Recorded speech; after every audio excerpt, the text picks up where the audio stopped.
Paano? Pag masaya, paano? Pag galit. Oh my God. Bakit? Ano yung pinaglalaban mo? Anong pinaglalaban mo? Ha, ang kilay mong... Nag-post ka pa sa Facebook, takilid ang kilay mo. Isang pambalibang at saka isang panungkit ng mangga. Aba, tawa ka pa. May nag-send sa akin. Ito ko ang mama ni Burnok Ismali, oh. Bakit? Sabi tuwagar na ang kilay na rin, isang pambalibang at saka isang panungkit ng mangga. Gusto mo kang ipakita ko sa iyo ang message? Aba, akala mo niluloko kita.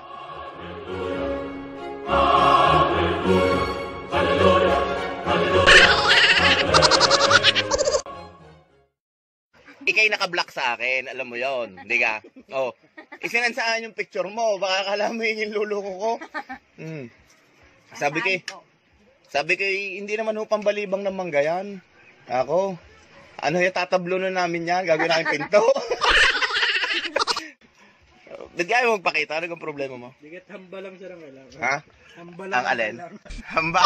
So, pwede nga yun. Panghamba. Mame, popost ko picture niya.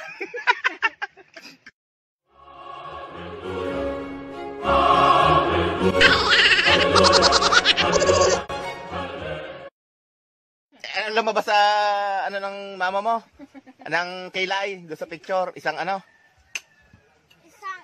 Isang masaya, isang galit.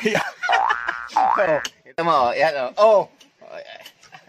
Isang masaya at isang galit, ano? Pwede pala 'yun. Sabi doon nung comment, ano? Ay sis, ang galing mo namang maggawa ng kilay. Nag-aral lang ako sa mga tutorial sa YouTube. Hayaan mo, bes. Gagaling ka din. Aral-aral lang, bes. Matututuhan mo din ng paggawa ng kilay na isang galit at isang masaya.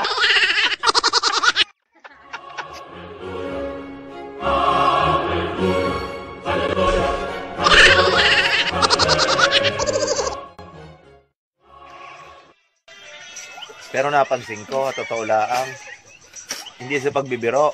Mas maganda kapag walang kilay. Hindi nga, ewan ko, hindi ko rin naiintindihan kung anong kalukuhan niyang inyong Hindi nga. Oo. Hindi nga. Ang ano? Pag walang kilay. Ay, pag may kilay. Astronaut.